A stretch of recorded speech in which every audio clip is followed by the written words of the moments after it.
Jean, bonjour Claire. Bonjour Philippe Bertrand, bonjour à tous.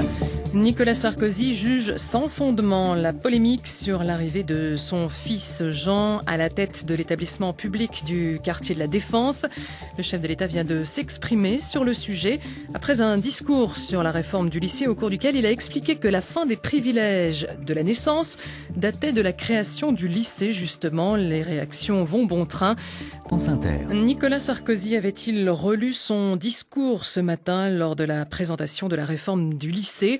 Les observateurs présents n'en ont pas cru leurs oreilles quand le chef de l'État a parlé de la création des lycées par Bonaparte et de la fin des privilèges dus à la naissance.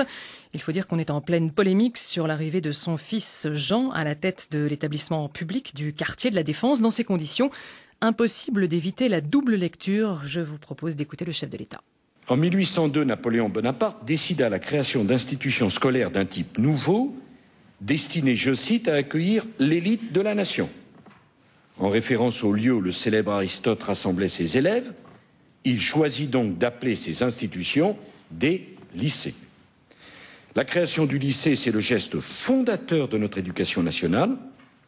C'est un geste qui signifiait très concrètement la fin des privilèges de la naissance. Cela voulait dire que désormais en France, c'est de l'école que sortiront les élites et pas de la naissance. Cela voulait dire désormais que ce qui compte en France pour réussir, ce n'est plus d'être bien né. Pour réussir, c'est travailler dur et avoir fait la preuve par ses études, par son travail, sa valeur.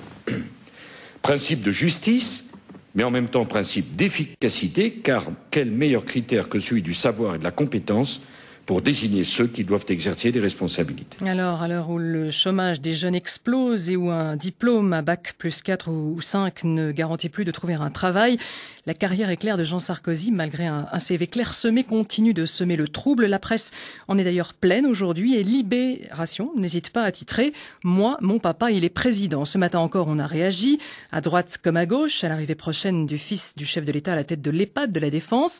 Pour François Fillon, Jean Sarkozy a été élu et la polémique est sans fondement. Ce n'est pas l'avis du socialiste François Hollande. On l'écoute au micro de Françoise Degois. Il y a un pouvoir qui est devenu totalement personnel.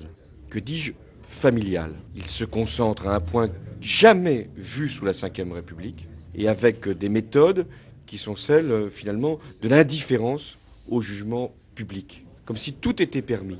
On est dans l'exceptionnel, on est dans l'étrange. On est arrivé à un point maximal, à un paroxysme. Un propos recueilli par Véronique Julia. Jean Sarkozy, lui, s'exprime dans Le Parisien, aujourd'hui en France. Quoi que je fasse, quoi que je dise, je serai critiqué, dit le fils du chef de l'État qui met en avant sa légitimité d'élu et qui précise que s'il n'a pas encore de diplôme, c'est parce qu'il a du mal à tout concilier.